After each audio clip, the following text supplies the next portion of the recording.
Live from the WMTV studios in Madison, the Wisconsin Broadcasters Association Foundation presents the 2024 U.S. Senate debate with incumbent Democratic Senator Tammy Baldwin and Republican challenger Eric Hovde. Now, here's WBA Foundation President and CEO Michelle Vetterkind. Good evening. The Wisconsin Broadcasters Association and its member radio and television stations are pleased to welcome you to this U.S. Senate debate. Tonight's event originates from Madison, Wisconsin, at the studios of WMTV TV. We have a team of broadcasters from communities large and small across the state involved in bringing this debate to you. Tonight's debate continues the WBA's long-standing commitment to excellence and public service. The debate is underwritten by the WBA Foundation and supported by a grant from the Wisconsin Counties Association. Let's go now to our moderator, a veteran Wisconsin broadcaster, member of the WBA Hall of Fame, and professor of leadership and media integrity at Loyola University Chicago, Jill Geisler. Good evening. On Tuesday, November 5th, Wisconsin voters will choose between two candidates for U.S. Senator. Democratic incumbent Tammy Baldwin and Republican challenger Eric Hovde. Now quickly, these are the rules to which they have agreed. For all questions from our statewide team of journalists, candidates will be told the length of time they have for a response. It'll usually be 60 seconds. We all see countdown clocks, and when candidates hit their time limit, I will remind them, and if they continue, their microphone will cease to function. As moderator, I also have the option to note when a candidate hasn't actually answered the question they were asked, and I'll give them 30 seconds to do so. And to be fair, their opponent will also then get an additional 30 seconds to respond. Now, we are providing another important service to this debate thanks to our data team. Many complex issues require deeper context and verification from reliable sources. Now, we have that for you. After each question, our data team will post links to resources on our WBA debate website. I'll remind you throughout the debate, and a QR code and a link will direct you there. Now, please note, we are addressing the candidates using the titles they have requested. The order of response for the first question and the last question was determined by a coin toss. So with that, let us begin with the first question. It comes from Allison Fergott of WKBT in La Crosse. We're going to begin by discussing the economy, specifically pocketbook issues. The stock market today closed at an all-time high. Employment in Wisconsin is at a record high, and inflation has slowed. Yet we know many people still feel that the cost of many things is still too high. So we're going to ask about the variety of issues that focus on the cost of living, and we'll begin with health care. More than 250,000 Wisconsinites rely on the Affordable Care Act for their health insurance. The most recent polling shows that 62% of the country supports the law. Mr. Hovde, you said we need to move beyond the ACA. Meanwhile, Senator Baldwin, you've said we need to preserve it. If anything, what would you change about the Affordable Care Act? You each will have 60 seconds to respond, and by the coin flip, Mr. Hovde, you will go first. Well, thank you, and thank you everybody for joining tonight. It's wonderful, and Jill for hosting, and for the journalists being here, and it's finally nice getting this debate, Senator Baldwin. Look, the Affordable Care Act made 3 promises. Promise number 1, it would slow down the cost of health care. Promise number 2, it would increase the access to health care. And promise number 3, that you would be able to keep your family doctor. But I'm a believer in results. And if you look at the results, every one of those promises has failed. Costs of health care have only skyrocketed higher. Access to care has declined, and declined significantly, particularly for a lot of people in our rural communities. And lastly, the family doctor has all but disappeared. The only thing that is meaningful was the pre-existing conditions. Look, I have multiple sclerosis, so I understand the importance of that, but we need a significant restructuring of our health care system. Thank you, Mr. Hovde. Senator? Well, I went throughout my youth without health insurance because of a pre-existing condition, and I grew up believing that was wrong. I had the honor of serving on a panel when I was in the House of Representatives that wrote the Affordable Care Act. And it was my provision that allowed young people to stay on their parents' health insurance till they turned 26. Sadly, my opponent, Eric Hovde, called that particular provision stupid and has agreed, or as you hear, has said that he would overturn the Affordable Care Act in its entirety, including my provision that allows young people to stay on their parents' health insurance. He also opposes efforts to negotiate with the big pharmaceutical companies to lower the price of prescription drugs, saving patients and Medicare money. We need to build upon the Affordable Care Act, and we need to build upon our efforts to negotiate lower prescription drug prices. Thank you. We're going to stay with the cost of health care, going to prescription drugs. And the question is going to come from Aditi Debnath of PBS Wisconsin. The cost of insulin has been reduced and capped at $35 for many Americans. And beginning in 2026, a number of other widely prescribed drugs will have their co-payments decreased under Medicare. Yet many believe more needs to be done. What would you do as a U.S. Senator to reduce the cost of prescription drugs for Wisconsinites? Well, I would certainly continue and speed up our negotiations with the big pharmaceutical companies. You hear of people regularly going to Canada and other places to get less expensive drugs. Why is that? Because those countries negotiate on behalf of their citizens. Until recently, the big pharmaceutical companies had a sweetheart deal that prevented those negotiations. But 2 years ago, we passed a bill to get those started. Sadly, my opponent would have voted against that measure. He's said that many times. We are seeing real reductions in prices that will save both patients money, but will also extend the solvency of Medicare. We're also seeing victories like my own earlier this year when I forced the asthma inhaler manufacturers to lower their prices to no more than $35 per month out of pocket. Mr. Hovde, your response. I can't believe what I just heard. I mean, it's one lie after another. I believe we need to negotiate with Big Pharma. I think our drug prices are too high. When I first started taking my medications for MS, they cost about $6,000 a year. Now they're costing $35,000 for generic drug prices. I'm the one who's against Big Pharma. It's your Wall Street partner who invests in Big Pharma. You oversee it. You take massive amounts of money from Big Pharma. Your whole campaign is funded by Wall Street, Big Pharma, and Big Tech. That's how you launch all your attack ads against me. So I can't even believe you'd say that I don't want to negotiate against Big Pharma on drug prices. I think drug prices are wildly too high. And I'll actually do something about it because I'm not taking Big Pharma's money. I'm not taking special interest money like Senator Baldwin. In fact, her partner is making money off of it and doesn't even disclose the profit she's making. We're going to move on to childcare, and I do want to tell both of you one thing, and that is at the end we have a final question that lets you respond to anything that you have heard tonight that you would like to challenge. Okay, and that will be in our final question. But not right now. Not right now. We're going to move to childcare, and the question on childcare costs is going to come from Jeff Talon at SAW in Wausau. A typical Wisconsin family with an infant and a 4-year-old spends about 1/3 of their income on child care. And some even have a hard time finding that child care because of a lack of workers. Wisconsin's median wage for child care workers is $13.78 an hour. How would you support child care providers and reduce child care costs through your policies? This is a 60-second response, with Mr. Hovde going first.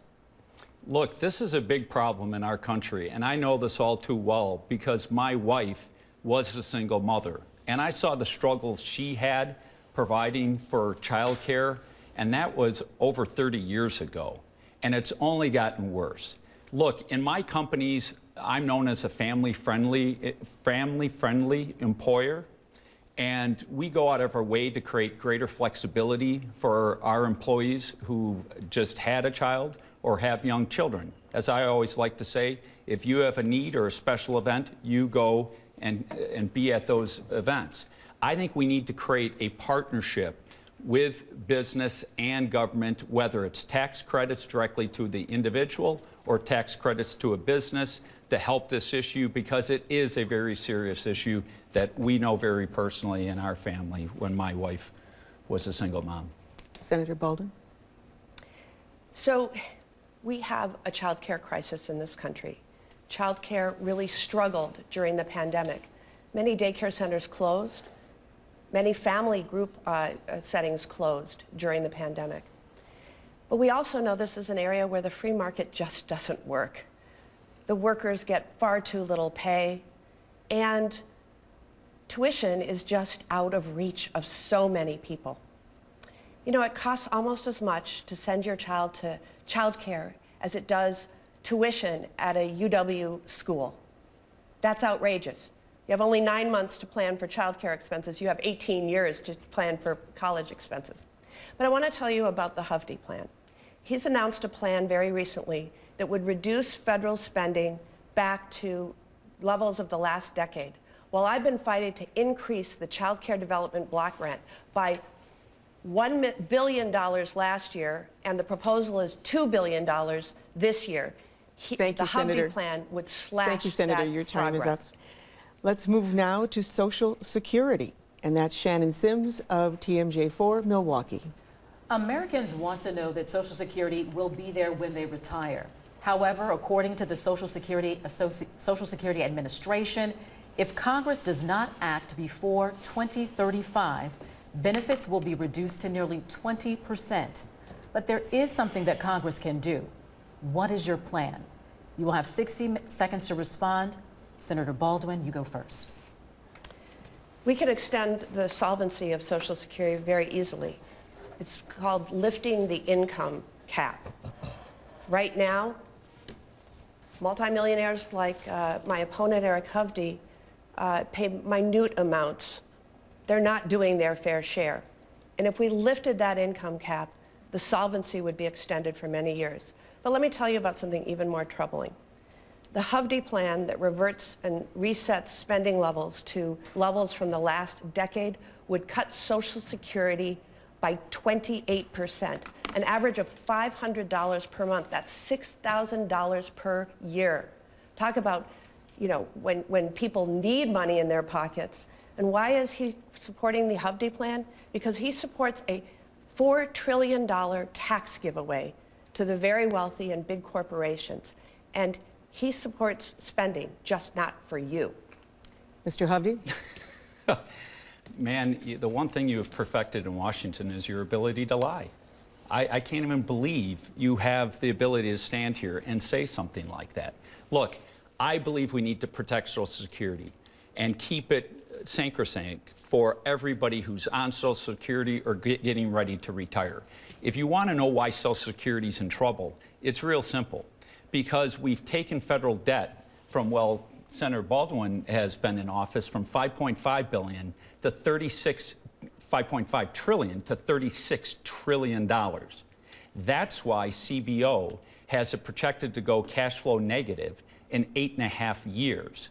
So if we would have kept Social Security in a trust and not pilfered from it like you have for the last 26 years as a politician, Social Security would be in a much better place.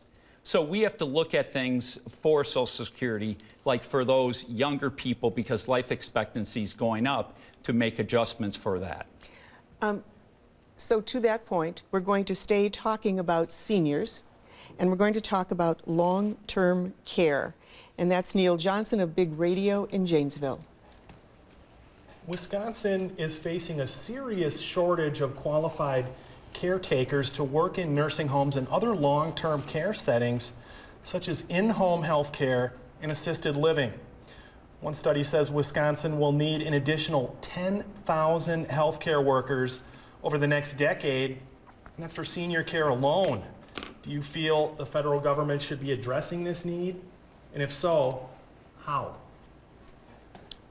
Mr. Hovde, you're first. Oh, thank you. Look, it is a very serious problem, and look, I'm the youngest year of the baby boom generation, 60. The oldest year was born in 1946, and we're going to have a lot of people hitting retirement age. Look, the problem is we have a lot of people out of the workforce today, and we got to get more people back into the workforce. And that's an important part. A lot of nursing home owners, and I've known a few, are struggling with the massive amounts of regulations that they're also dealing with, which Senator Baldwin and politicians have continued to heap on them. So we have to take a private sector approach to try to drive more employment into that sector. And yes, that will cause a rise in wages, which would be good for those people, because being a nursing home worker is a difficult job. Senator Baldwin? Yes. We need to focus on the workforce. And we need to have multiple pathways to get a great paying job caring for our seniors. I believe in apprenticeships. I believe in the programs that are starting nursing programs in high school and then creating a debt-free path to getting a higher degree. There's a lot we can do, and there's a lot that has already been advanced in the Congress to do just that. But I have to say, when we're talking about seniors, we have to respect our seniors. I was raised by my grandparents, and it made me aware of the meaningful difference that programs like Social Security and Medicare made in our lives. My grandmother broke her hip at age 90 and actually voted for me for Congress from her nursing room. Eric Hovde has said that people in nursing homes are at no point to vote. Okay, that is, time is up, and we're going to move on. And we're going to talk about reproductive rights. And that question comes from Allison. A Marquette Law School poll released Wednesday found that 61% of those polled across the country opposed the Supreme Court decision to overturn Roe versus Wade, spurring some lawmakers to want to codify or put into law the provisions of Roe. Roe establishes the right to an abortion, but also sets some limits and includes some exceptions. What is your position on once again making Roe the law of the land? Senator Baldwin, you will respond first. You have 60 seconds. Well, a woman's rights and freedoms should not depend upon her zip code or state. In the state of Wisconsin, where we have a criminal abortion ban that was passed in the year 1849, we have services accessible in 3 out of our 72 counties. That means 69 counties there is no access. And harrowing things are happening to women in this state. I've talked to women who face the risk of sepsis and near death before that they could get the services that they needed. That's why I'm so proud to lead the Women's Health Protection Act, which would restore Roe nationwide. My opponent has said that he is 100% opposed to abortion rights. I'm trying to lead the way to restore Roe so that we don't see prosecution of women who have miscarried or doctors who are providing health care. Women are dying because of the current situation. Mr. Hovde. Well, look, it's been brought back to our state. I think we as a state should resolve this in a common sense and compassionate approach. I believe in the beauty of life. I've had 2 daughters and 3 grandchildren. And I agree with exceptions for rape, incest, and the health of the mother. And I think women should have a right to decide early on in their pregnancy. Senator Baldwin, you have passed or pushed to allow abortion to happen up to the point of delivery, where a healthy baby can be born alive and be terminated. To me, that is unconscionable. You're shaking your head, but please give, what month would you stop? Is it the 8th month? It's the 9th, is it the 9th month? And you run these ads saying I'm against, for a national abortion ban. I am not for a national abortion ban. I never have been. And when she talks about my comment from 14 years ago, yeah, my daughters were young. And then they grew Mr. up Hovde, your to time their is up on this teenage question. years and 20s. Mr. Hovde, your time is up, but I'm going to exercise the moderator's option to redirect you to the question that was asked, which is specifically about the recodifying of the Affordable Care Act. I'm sorry, the Affordable Care Act of Roe. And information about that is on our data page. But I'm going to ask you to respond to that question about the recodification, making it the law of the land, and then you will get 30 seconds to respond, Senator Baldwin. please. I think I did. I said it has come back to the state, and I think we as a state should resolve this issue with a referendum where everybody gets a right to vote. The voters get a right to vote, I get a right to vote. I clarified where my position is, and that is I believe that women should have a right to choose early on in their pregnancy, but there comes a point in time where a baby can be born healthy and alive, and I think it's unconscionable to terminate that child's life. Senator? Eric Hovde, that does not happen in America. And it's very clear that he has never read Roe v. Wade. I'm pushing to have that be the law of the land. Your rights and freedoms should not depend on your zip code or the state in which you live. And while I said what he just said doesn't happen in America, let me tell you what is. There are healthcare providers facing the threat of prosecution. There are states with 6-week bans. There are states with no exceptions for rape and incest. Thank you, Senator. Your time is up. All right, we're going to move to another contentious topic, and this one is immigration. Let's go to Aditi. A sweeping bipartisan border bill failed to pass the U.S. Senate earlier this year. The bill would have added tougher standards to qualify for asylum, allow for partial shutdowns at the border, and open new avenues for legal immigration. In the interest of border security, would you like to see this bill revived? Why or why not? Mr. Hovde, you'll go first. You have 60 seconds. That bill was dead on arrival. The House had already rejected it. It was masquerading as a border bill with really funding Ukraine. And every senator, once they found out what was in it, was opposed to it. The simple fact is it would have codified allowing almost 5,000 illegal immigrants coming into our country every single day. It wasn't going to change any of the asylum laws or immigration laws at all. Here's the reality, and you can't run from this fact. The last year of President Trump, only 300,000 illegal immigrants came into the country. The first year of Joe Biden, he lifted 95 executive orders, most importantly, stay in Mexico. Over 3 million came in the first year, over 3 million the second year, over 4 million the next year. We don't know how many have come in, but it's flooded our streets with fentanyl. We have criminals that have entered into our country, and it's created a humanitarian crisis. I fought against sex trafficking for almost 20 years, and they can't account for 300,000 children. And those children, sadly, a big percentage of them have probably ended up in the sex trade. Thank you, Mr. Hovde. Your time is up. And your response, Senator Baldwin, again, the question was about the bipartisan bill. Yes. So we negotiated on a bipartisan basis in the Senate the toughest border bill that we've seen in years. It would have added 1,500 new Border Patrol agents to our southern border. And had it passed in this spring, they would be there now. Very importantly, the bill also deployed technology to our southern border to allow us to scan every vehicle that comes through our ports of entry. That would have allowed us to interdict fentanyl that is poisoning folks across this country. The Border Patrol agents endorsed this measure. But you know what? Eric Hovde and Donald Trump wanted the political issue. They wanted the chaos. They didn't want a solution. I'm focusing on real solutions. Eric Hovde wants to run political ads against me. Well, you mentioned political ads, and I think we're going to make you both a little uncomfortable with the next question because it's about misleading ads. And the question is going to come from Shannon. Viewers and listeners have told us they are frustrated with negative, misleading ads. So let's talk about two of them. Senator Baldwin, your ad claims that Mr. Hovde called farmers lazy. Mr. Hovde, your ad claims Senator Baldwin funded a clinic offering transgender therapy for minors without parental consent. Both of these ads have been found false by nonpartisan organizations. Both of these ads end with you saying, "I approve this message." You could pull these ads. Why don't you do it?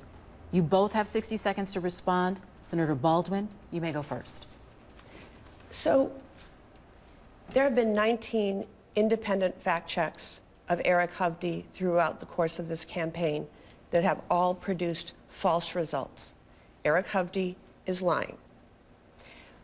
I think it's really hard to say that an ad is false when you are hearing Eric Hovde, in his own words, You're seeing this with your eyes. I'm telling you things he has said. The context of that ad relating to farmers was he was doing an interview about why we could easily increase the retirement age to 72 because farmers didn't take the physical toil they used to. They just largely ride around on tractors. I spend so much time with dairy farmers, and I can tell you they are insulted by those words, and I stand by those. Mr. Hovde. Look, every single one of Senator Baldwin's ads has been a lie. I'm supposedly the jerk from California, yet I'm born, raised here in this state, spent my, last 12 years living where you grew up. I vote here, I live here, I was raised here. I'm a UW grad, you're not. The farmer Yes, I thing, law school, not undergrad. Yes. Look, as it pertains to the clinic, she funded an earmark for that clinic. The clinic changed what's on its website and took down that it did it without parental approval. But every single one of her ads has been false. So, Senator Baldwin, you claim I live in California, and that's where I am, and I'm not a Wisconsinite, even though, as I said, I live in the neighborhood you grew up. There's such thing as a way to prove it. It's called a utility bill. I have my utility bill. Let's get them for the last 10 years Mr. Hovde, and see who actually, has lived in this state. Your time is up, and I don't believe that we heard from either of you about the question that asked what a candidate should do if an ad that they have produced is known and proven to be false. Should you withdraw that ad? And so I'm going to give each of you, again, another 30 seconds to answer that question, starting with Senator Baldwin, since you responded first. So, you have seen ads where we have amplified things that Eric Hovde has said. Sometimes he's said those on right-wing radio talk shows. Sometimes he's said those in television interviews. I think it is totally fair for a candidate to amplify what their opponent has said, especially as a proof point of where they stand with regard to fighting for you. Mr. Hovde? Look, I think I addressed it. What you're saying, that ad that I ran about the clinic, it's not false, and they just changed what's on their webpage. As it pertains to Senator Baldwin, literally every single one of her ads, she even claims for the things that she's accomplished, she didn't accomplish. She's trying to take credit for doing something against fentanyl when it was Senator Tim Scott's bill that wrote the bill. He said Senator Baldwin offered no amendment and hadn't talked to her for 2 years. Thank you, Mr. Hovde. Your time is up. We're going to change gears now to foreign policy, and we're going to move to Jeff. Just this week, the leader of Hamas was killed by Israeli forces. Some hope this could bring the war between Israel and Hamas closer to a ceasefire. Polls show Americans want U.S. support for Israel, but are also worried about civilian casualties. And the Biden administration has told Israel to let more humanitarian aid into Gaza in 30 days or face reduction of U.S. aid. Should the U.S. continue to aid Israel, and should restrictions be placed on that aid? Mr. Hovde, you begin with a 60-second response. Look, Israel was attacked, and they lost thousands of lives. And if our country was attacked, we would go wage war on that country if it happened in Mexico or in Canada. And the Biden administration constantly meddling and trying to engage and tell them how to wage a war is wrong. But let's go back to what this conflict really is about. And it's not so much between the Palestinian people and Israel. It's really between Iran and Israel and the U.S. Iran controls Hamas and Hezbollah. They're both proxies. They're funded. Senator Baldwin not only voted for the deal that President Obama allowed Iran to lift the sanctions and get cash payments that fueled ISIS and the terrorism, but then President Trump put in crushing sanctions And had Iran on its back, Senator Baldwin goes back and votes for the deal that Joe Biden, that lifted the sanctions, that funded the terrorism, Hovde. and that's why we're in this war today. Senator? Yes. A little over a year ago, on October 7th, we saw a horrible terrorist attack on Israel. 1,200 people dead. Rape was used as a weapon of war. Hostages were taken. Israel has the right to defend itself. But as we've seen this war unfold, we've also seen untold civilian casualties, children, women. We have to help foster a path towards ceasefire so that the hostages can be released and so that humanitarian aid can be surged into Gaza. I am hopeful that with the confirmed death now of Yahya Sinwar, that we will have a path to that peace and keep some hope alive of a two-state solution in the region. Let us move to another foreign policy issue, Ukraine. And that question is going to come from Neil. The focus now is Ukraine. Since Ukraine was invaded by Russia, the U.S. administration and other NATO allies have been strong supporters of Ukraine. Should whomever the new president is stay that course? You both have 60 seconds. Senator Baldwin, you may begin. You know, this conflict is truly about democracy versus dictatorship. And we have to stand on the side of democracy. Vladimir Putin is a dictator. He illegally invaded a sovereign democratic nation, and the free world stood up to Ukraine's defense. That's what's at stake here. If Putin were allowed to run through Ukraine without our backing the Ukrainian troops, who's next? A NATO country? Poland? And that would mean U.S. boots on the ground. We need to stay the course, but it seems that Donald Trump doesn't know the difference between our allies and our enemies. And Eric Hovde stands with him and would have voted against the legislation to fund Ukrainians' weaponry. Mr. Hovde? Look, I think the war in Ukraine is a direct result of the absolute failure in how we left Afghanistan. We pulled out our troops, we left a key strategic military base, we left Americans behind to die. 13 Marines that died that day, Afghan allies that supported us, that risked their lives. There's a reason why you saw them running, holding onto those planes, falling to their death. We also left billions of military equipment behind. Because of that, I think our adversaries moved. Putin on Ukraine, Iran through their proxies on Israel, and China's getting more aggressive.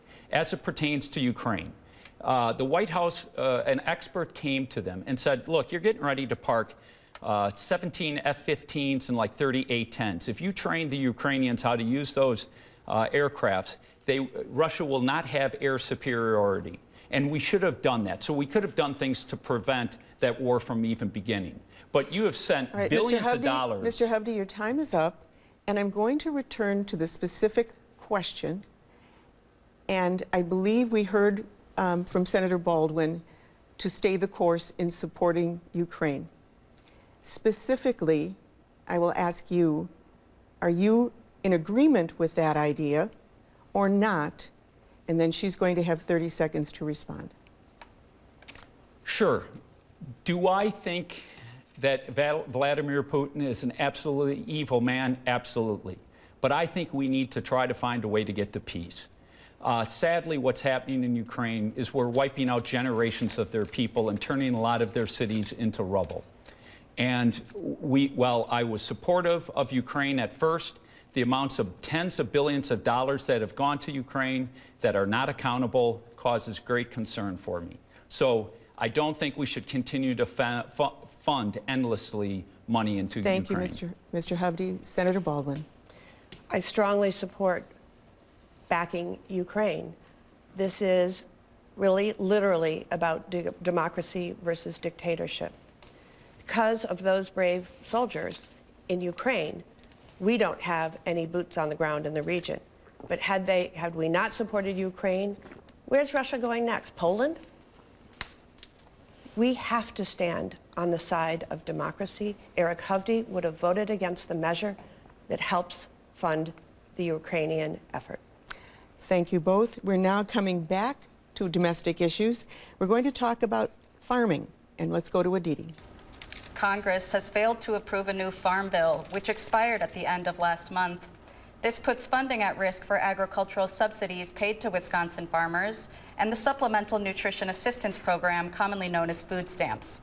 What will it take for each of you to vote on a new farm bill? Mr. Hovde, you have 60 seconds. Well, I'm not an expert on the Farm Bill because I'm not in the U.S. Senate at this point in time, so I can't opine specifically on all aspects of that Farm Bill. But one of the problems I have with a lot of the farm bills is they're masquerading as farm bills, and while they address some of the needs of farmers, a lot of the bills are just funding big corporations that have nothing to do with farming. So I have a great concern about that, and I think farm bills need to get back for farmers. Let me tell you what I hear from farmers, because if you drive around the state, you see Hovde signs on literally almost every farm, and I've been on so many different farms. And what are they talking about? Regulations constantly, the kind of regulations that Senator Baldwin and her allies continue to push on them. One of the big ones that they're very concerned about being passed is WOTUS, Waters of the United States, and all the implications that have. So as many farmers will say, if you just stay out of my way, I know how to care for my land and do proper farming. Again, the Farm Bill question to Senator Baldwin. We need a farm bill that's balanced, and we need to provide that certainty to Wisconsin farmers. They're very eager to have Congress pass a new farm bill. They need the consistency that a farm bill has. But one of the problems with the farm bill right now is that the House, controlled by Republicans, has written a bill that's basically eviscerated nutrition programs. Farmers support nutrition programs because it means purchasing their goods. But I just want to say that the Hovde plan, which would revert and reset spending levels back to the last decade, that plan would cut the U.S. Department of Agriculture by 34%. That is not standing up for our farmers. And I will say I was proud to receive the Wisconsin Farm Bureau endorsement. I think I'm the first Democrat in nearly 20 years. That's for the hard work I've done on behalf of our farmers and dairy in particular.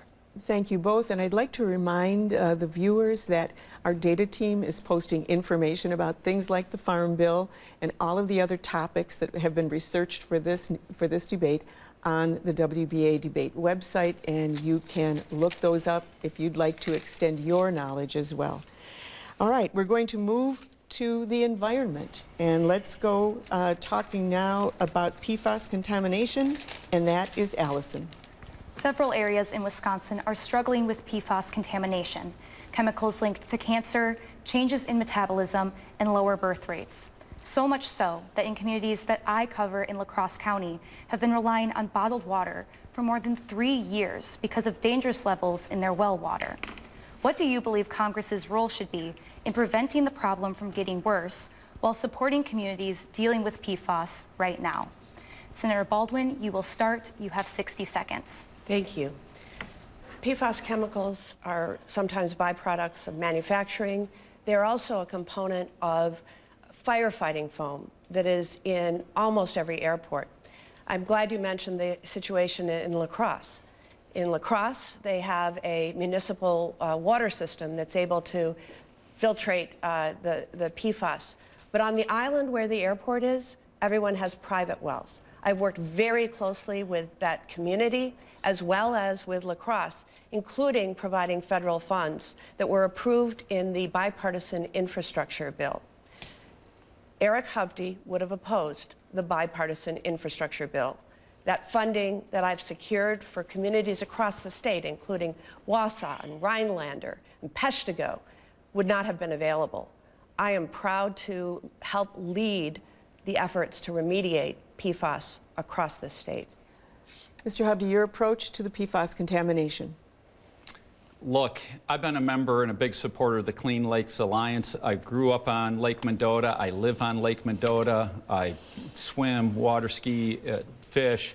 I love our lakes. And it's so important that we make sure our water is safe and secure. So yes, do we need to make sure from a regulatory standpoint that any of these chemicals that are having an impact need to get addressed and cleanup efforts? Absolutely.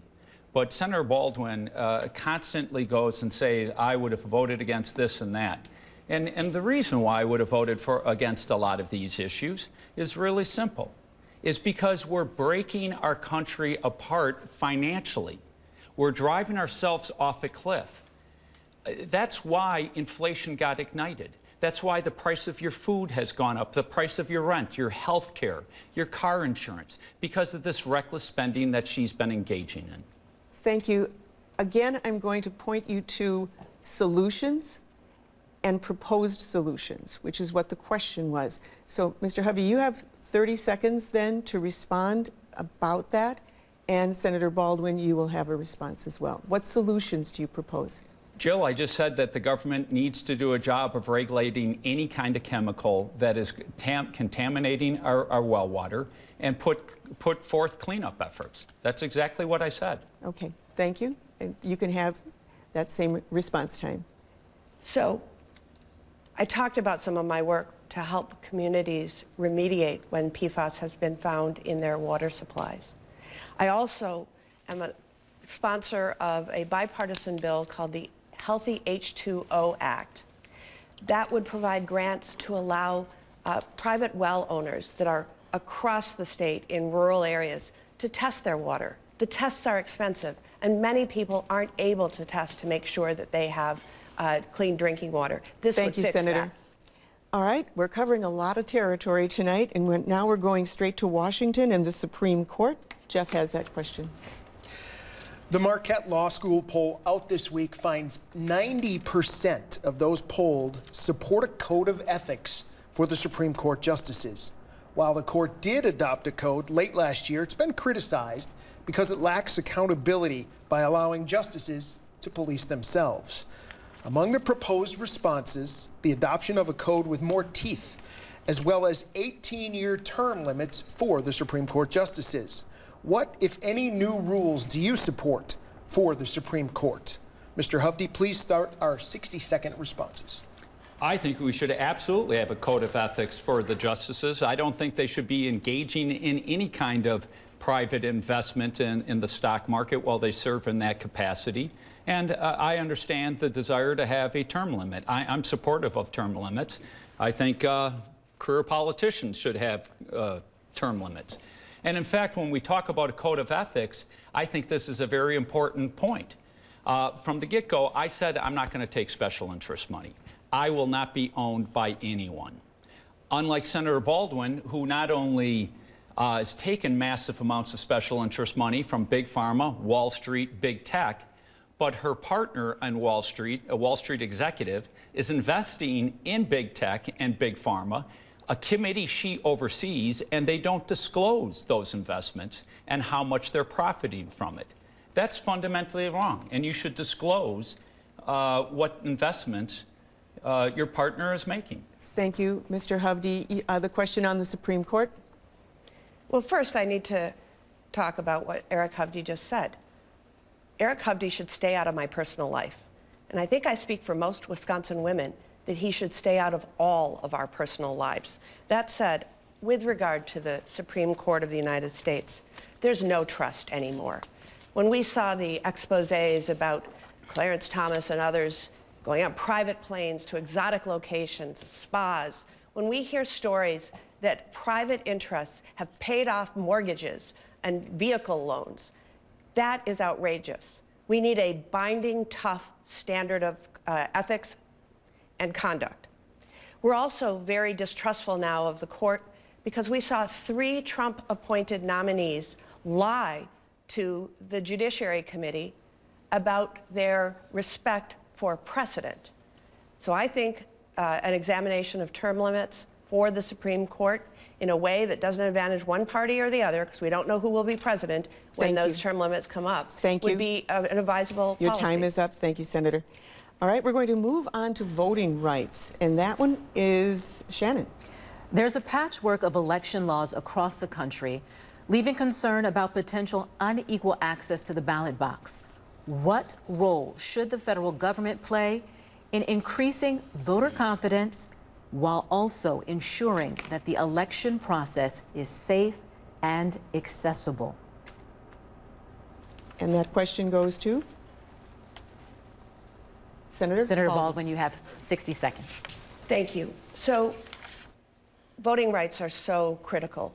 And we have seen at the state level, including here in Wisconsin, laws passed that make it harder for some to vote. There's the expression, some people don't want some people to vote. My opponent has talked about people in nursing homes. I think the exact quote was, people in nursing homes have 5-6 months to live. They are at no point to vote. My grandmother broke her hip and voted in my first congressional election from her nursing home. But the Voting Rights Act has been eviscerated by the United States Supreme Court. And we've got to add back the provisions that were lopped off by the Supreme Court. And we also, I think, have to pass at the federal level laws that guarantee access and disclosure. Thank you. Mr. Hovde. First, I have to go back to the last comment. Senator Baldwin, I could care less about your personal life, but when your partner is investing in companies that you're overseeing and you're not disclosing that, that is an absolute conflict of interest. As it pertains to voting rights, look, we have to create confidence in our voting system. It is causing too much tension in our country. And let me tell you, it doesn't help when our state Supreme Court brings back drop boxes when those were only used for a pandemic. So why are they being brought back? But look, I have an important question to ask Senator Baldwin. There's a bill before the Senate that would bar non-U.S. citizens from voting in elections. But you have not taken a position on that. So it'd be very interesting. And I'll give up my time. Are you going to vote for that provision that would stop non-U.S. citizens from voting in our elections?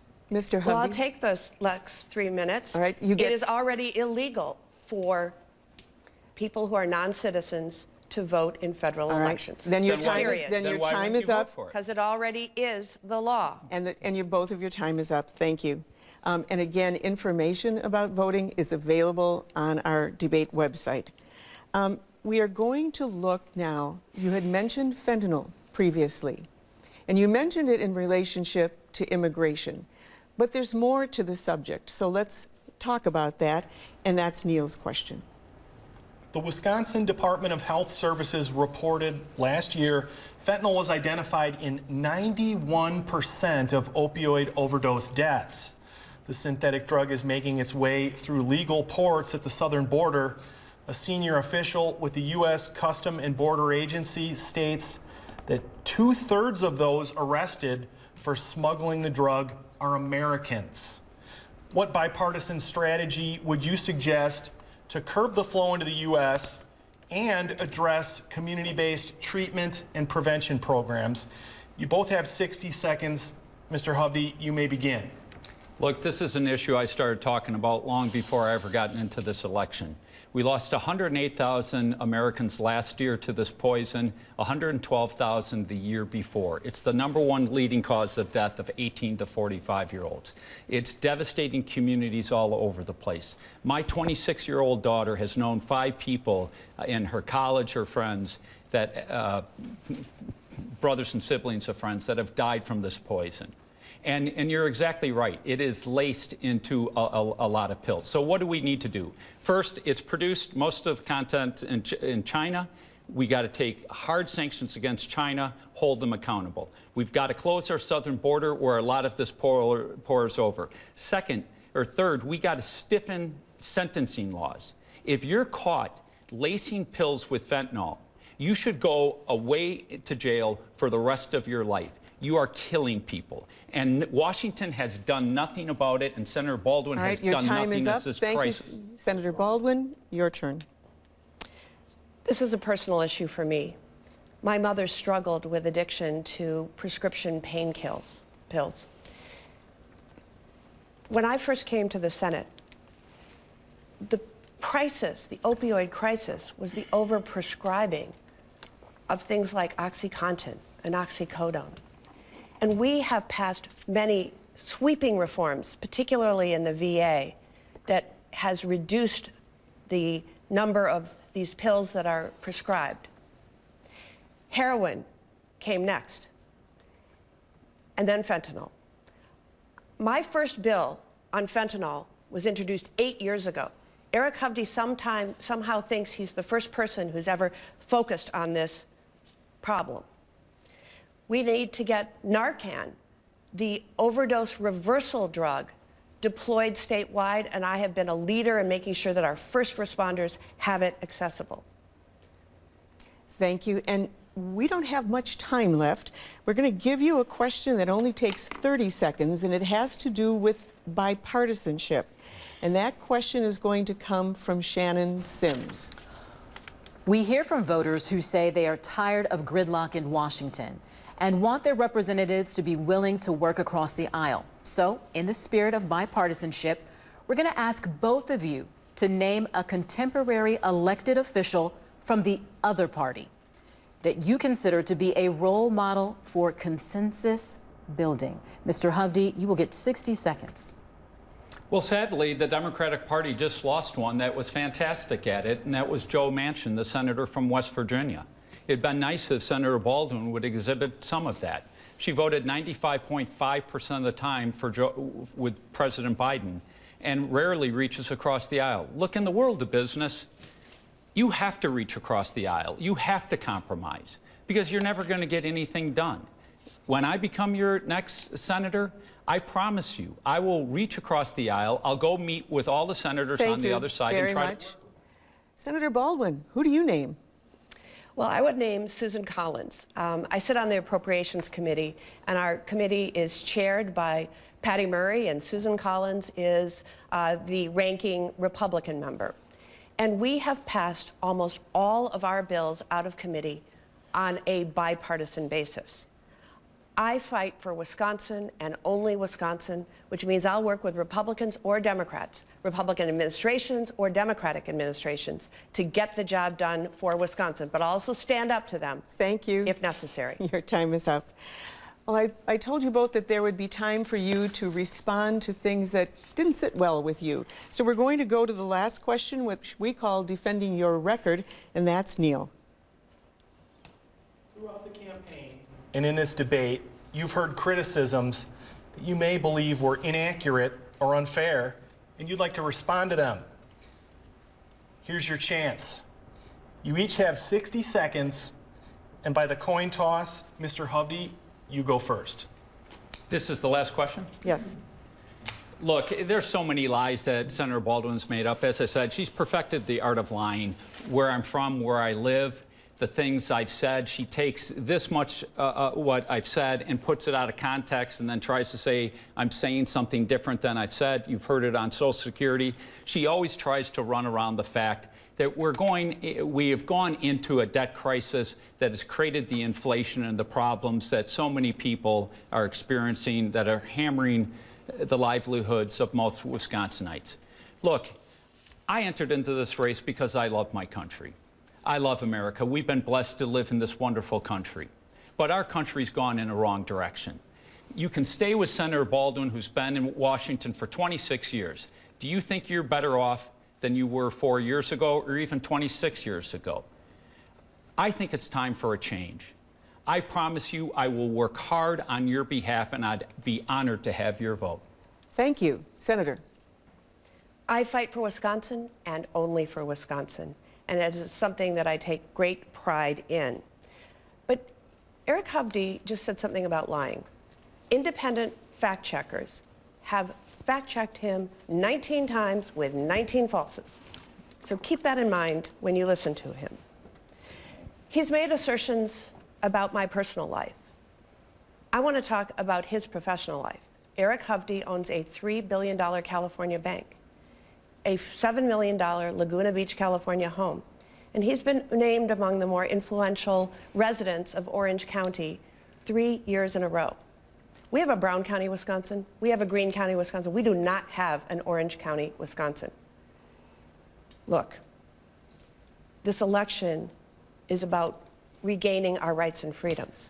This election is about helping working people get ahead, not supporting a $4 trillion tax cut for the rich and big corporations. Right. I ask for your vote. Thank you. Thank you so much. Well, you've seen them, and we hope tonight's debate will help voters make more informed choices. Now, we thank the candidates for their time and sometimes for their patience with us as well, as we had to get as many questions in as we could and sometimes cut you off. But we'd also like to thank our journalists on the question team and also on our data team. And please remember that our data team's research materials on debate topics can be found at the WBA debate website. And a quick thank you to that team. It's it's Elizabeth Wattis of WMTV Madison, Harm Van Heisen from GBA Green Bay, it's Dariel Fair of WKOW Madison and Jonathan Krause of Woodward Communications Radio in Appleton and Oshkosh. They were working behind the scenes. And now, once again, thank you all, and let's go to WBA Foundation President and CEO, Michelle Vetterkind.